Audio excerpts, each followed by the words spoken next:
Hi everyone, welcome and welcome back to my channel. My name is Kamo if you're new. So in today's video I'll be doing like a story time type of video. I've never done one of these on my channel before, so I really hope that you guys enjoy this and that I get it right. So I'll be talking about why and how I decided to take a gap year right after graduating or finishing with high school. And to start off, I'm just gonna say that I wrote down some notes so that I don't forget to cover some things, and if you see me looking down, that's what I'm looking at. So why, I'll start with why did I decide to not go to university? Well, first of all, to be honest, I did not know what to study. I think this is like most of us, like most people's like do I want to say problem? No, like obstacle when you're like getting closer and closer to finishing university. There's so much pressure on young people to know exactly what they want to do, when they want to do it, how they want to do it, and how they want to live out the rest of their life, which is not okay because nothing ever works out as planned anyway. You can plan the crap out of your life, like you can plan everything to the T. I can guarantee you, I can bet anything that I own that none of it will go exactly as you've planned. Like you can never prepare enough for life because that's just how life works. But yeah, I didn't know what I wanted to study, and like I felt like at the time I was the only one that didn't know how, that didn't know why I didn't know what I wanted to study. Wait, that didn't come out right.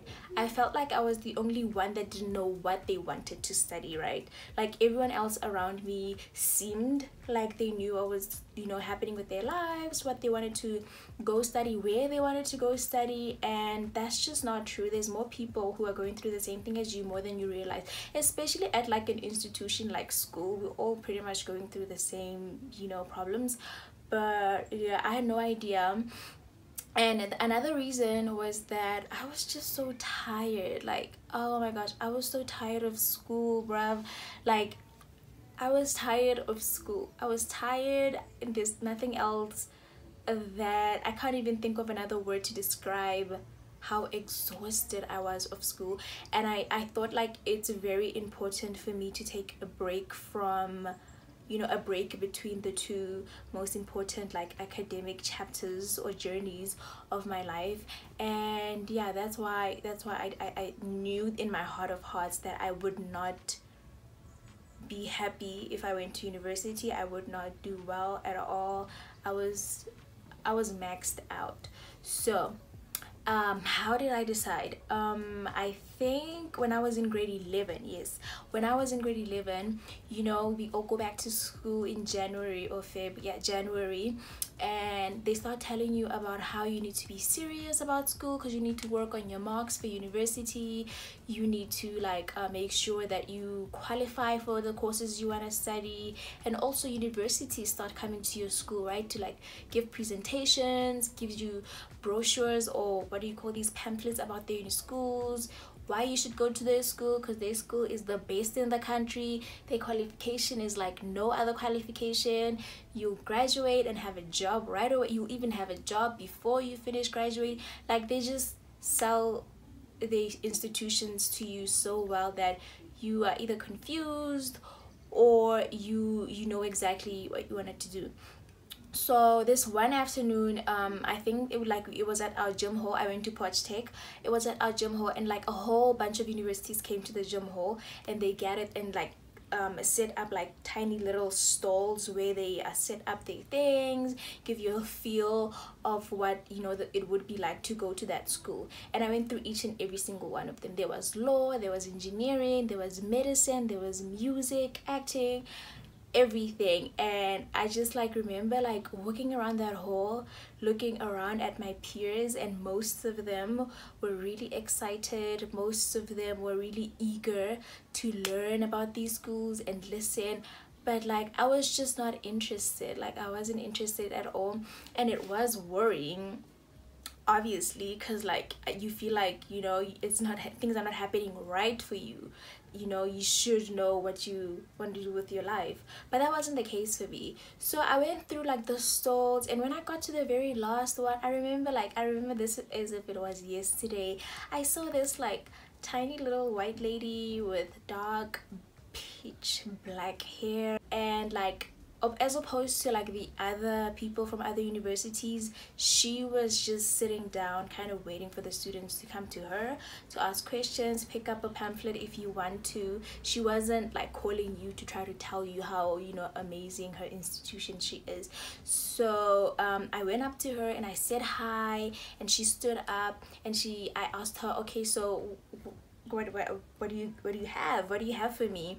And she like gave me a pamphlet that said teach English and in Thailand.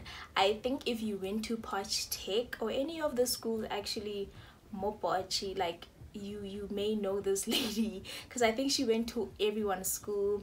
And she said you basically only need to know how to speak English very well and know how to write it and read it, and you can go to Thailand and teach little Thai babies how to speak English. And I was interested right away, because that's easy, right? In South Africa, English is our second language. For most people, it's even their first language.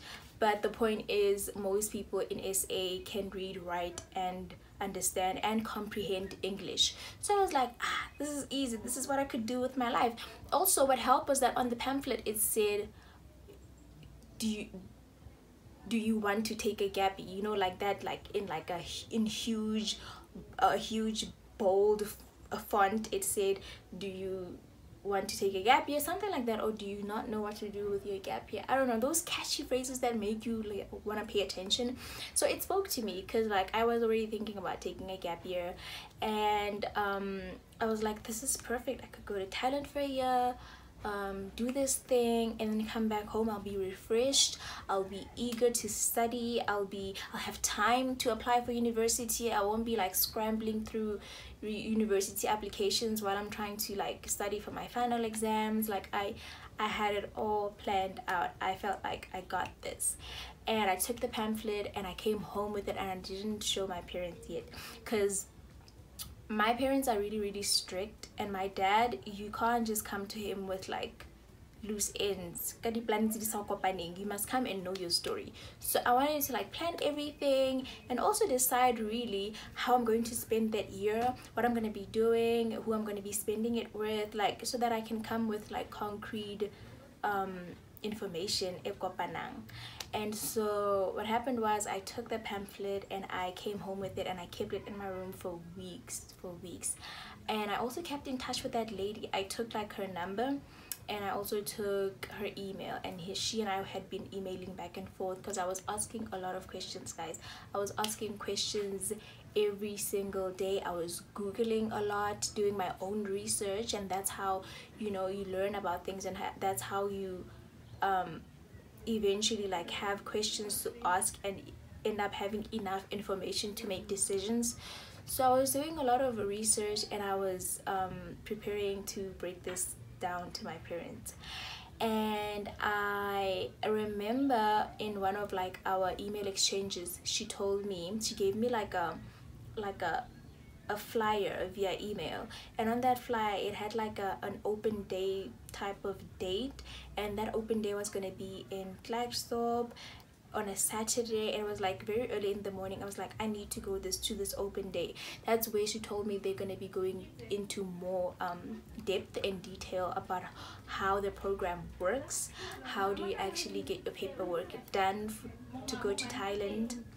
Okay, so then I thought to myself, this is great, this is amazing. This means that all I have to do is convince my dad to take me to Klerksdorp to this open day, and all he has to do is be there, pay attention and listen, and I don't have to be the one to tell him what the program is about, how it works. The people who actually work there will be there to explain everything, and that will just make the job a lot easier for me, because like I really wanted to go. And I knew that like convincing, I didn't even know which one of my parents was going to be hard for me to convince. But yeah, I thought this is amazing. I told my dad about it, and he was like, oh, he had like a lot of questions, and I told him, no, these people came to the school. I think that's also what helped. I told him, no, these people came to the school on open day, on not even open day, what do you call this, career exhibition day? Yes, that's the word.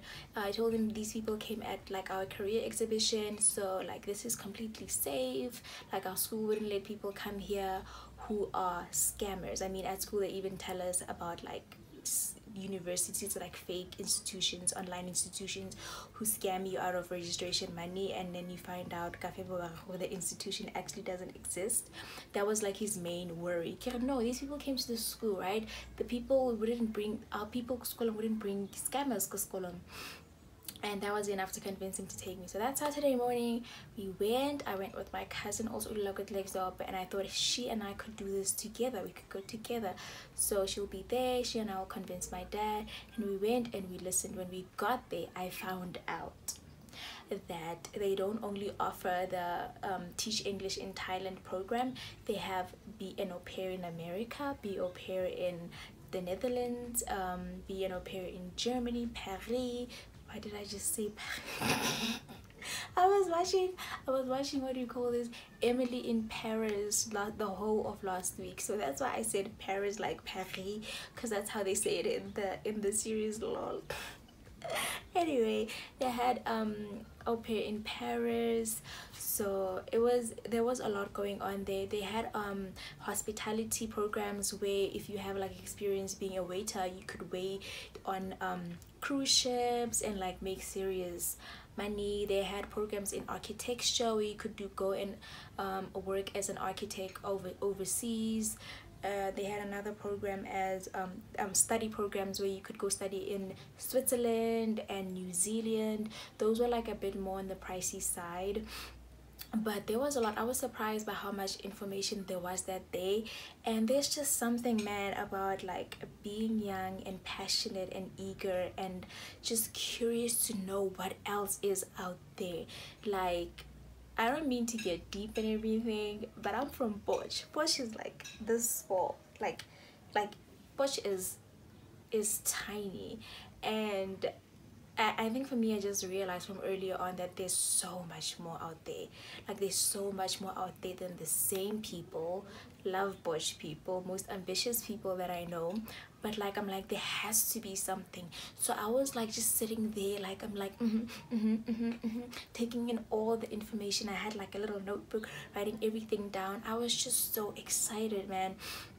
And when they got through explaining each and every single one of the programs, and there was like a lot of people there too, there were a lot of other people there. And that lady that I saw at our school, she was there, she was happy to see me. I don't think she thought I would like actually go. And she was there, and they explained everything to us. When they were through explaining all the programs to us, I ended up noticing myself lean more towards au pair in America, just cause like the way these people sell, man, like people who work in, you know, marketing and stuff like that, that's like a skill. The way she sold it was like was very, very convincing, and that's what I found myself wanting to do the most out of everything that she talked about. So then I changed my mind. I was no longer teaching Thai babies how to speak English. I was actually gonna be an au pair in America. If you don't know what an au pair is, an au pair is